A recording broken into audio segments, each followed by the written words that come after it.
بسم اللہ الرحمن الرحیم۔ السلام علیکم۔ ایک بادشاہ کا وزیر بہت ہی عقل مند اور حاضر جواب تھا۔ بادشاہ بھی اس کی ذہانت کی وجہ سے بہت قدر کرتا تھا۔ ایک دفعہ بادشاہ نے وزیر سے قومی خزانے کا حساب مانگا تو اس میں پورے 5000 دینار کا فرق آ رہا تھا۔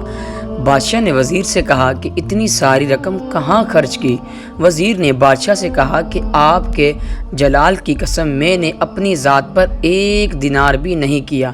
اس دربار میں جو بھی مفلس خالی ہاتھ واپس جاتا تو میں ان کے چپکے سے مدد کر دیتا تھا۔ بادشاہ نے جب یہ سنا تو غصے سے پاگل ہو گیا اور وزیر سے کہا کہ تمہاری جرأت کیسے ہوئی میری اجازت کے بغیر میری رعایا میں خزانہ بانٹ دیا؟ میں تجھے سولی پر لٹکا دوں گا۔ بادشاہ نے اسے قید کر دیا، مگر رات کو سونے سے پہلے بادشاہ نے سوچا کہ وزیر کو قتل کر دینا غلط ہے، زیادہ سے زیادہ اسے وزارت سے خارج ہی کیا جا سکتا ہے۔ دوسرے دن بادشاہ نے وزیر سے کہا کہ میں تم سے 3 سوالات کروں گا، اگر تم نے سوالات کا ٹھیک جواب دیا تو میں تجھے معاف کر دوں گا اور تم وزارت پر قائم رہو گے، لیکن اگر تم جواب دینے میں ناکام رہے تو وزارت سے خارج کر دوں گا۔ میرے سوالات تمہاری ذہانت کی آزمائش کے لیے ہوں گے۔ وزیر نے کہا میں ہر قسم کی ذہنی آزمائش کے لیے تیار ہوں۔ بادشاہ نے کہا کہ میرا پہلا سوال یہ ہے کہ ایک آدمی نے دیکھا کہ اس کی بیوی نہر میں نہا رہی ہے۔ آدمی نے اپنی بیوی سے کہا اگر تم اس پانی میں ٹھہری رہی تب میں تجھے طلاق ہے، اور اگر تم اس نہر سے باہر نکلی تب بھی میں تجھے طلاق دے دوں گا، لیکن ان دونوں شرائط کے باوجود عورت کو طلاق نہیں ہوئی۔ کیا تم بتا سکتے ہو کہ ایسا کیسے ممکن ہوا؟ وزیر کچھ دیر خاموش رہا اور پھر بولا کہ پانی میں ٹھہر جانے کی صورت میں اسے اس لیے طلاق نہیں ہو سکتی کیونکہ نہر میں پانی ساقط حالت میں نہیں ہے اور وہ مسلسل بہہ رہا ہے، اور وہ پانی جو طلاق دینے کے وقت موجود تھا وہ آگے بہہ چکا تھا، اسی لیے پانی میں رہنے کے باوجود اسے طلاق نہیں ہوئی۔ اب عورت ساری زندگی تو پانی میں کھڑی نہیں رہ سکتی تھی، اسے باہر آنا ہی تھا، مگر اسے خدشہ تھا کہ باہر آنے پر اسے طلاق ہو جائے گی۔ نہر کے کنارے پر کھڑے عورت کے بھائی نے جب یہ دیکھا تو نہر میں چھلانگ لگا دی اور زبردستی اپنی بہن کو اٹھا کر نہر سے باہر لے آیا۔ اب اس صورت میں بھی اسے طلاق نہیں ہوئی کیونکہ عورت اپنی مرضی نہر سے باہر نہیں آئی تھی۔ اسی طرح نہر کے اندر یا باہر دونوں صورتوں میں اسے طلاق نہیں ہوگی۔ بادشاہ نے وزیر کے اس جواب سے کافی متاثر ہوا اور کہا کہ تم پہلے سوال کا جواب دینے میں کامیاب ہو گئے ہو۔ اب میرا دوسرا سوال یہ ہے کہ ایک 14 سال کا بچہ دوسرے بچے کے ساتھ کھیل رہا ہے، ان دونوں میں لڑائی ہو گئی تو پہلے بچے نے دوسرے بچے کو کنویں میں دھکا دیا۔ اگلی صبح جب بچے نے کنویں میں چھانک کر دیکھا تو لاش موجود نہیں تھی۔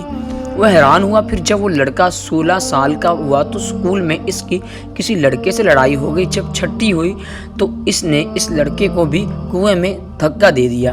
دوسرے دن اس نے کنویں میں چھانک کر دیکھا تو اس کی لاش بھی غائب ہو چکی تھی۔ 20 سال کی عمر میں اسے ایک لڑکی سے پیار ہو گیا۔ شادی کے بعد لڑکی کسی دوسرے آدمی سے ملنے لگی۔ لڑکے کو اپنی بیوی پر غصہ آیا اور اس آدمی نے اس کو بھی کنویں میں پھینک دیا۔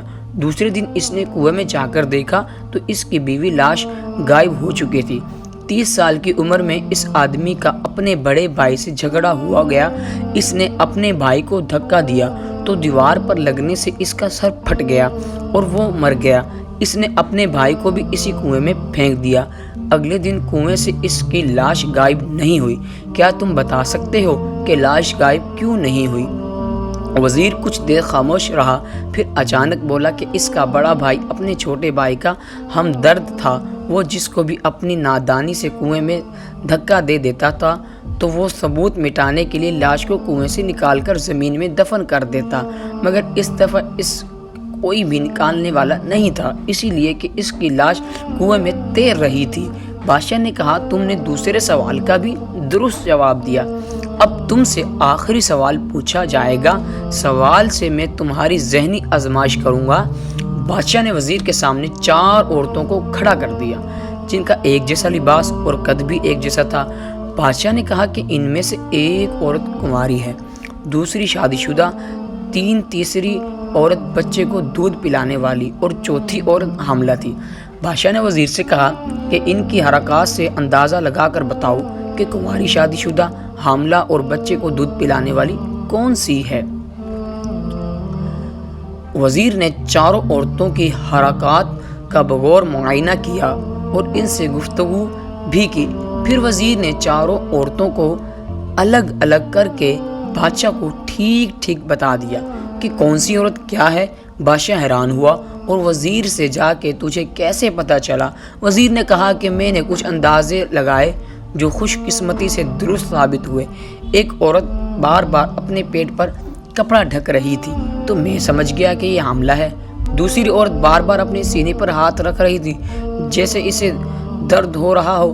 میں نے اندازہ لگا لیا کہ یہ اپنے بچے کو دودھ پلانے والی عورت ہے۔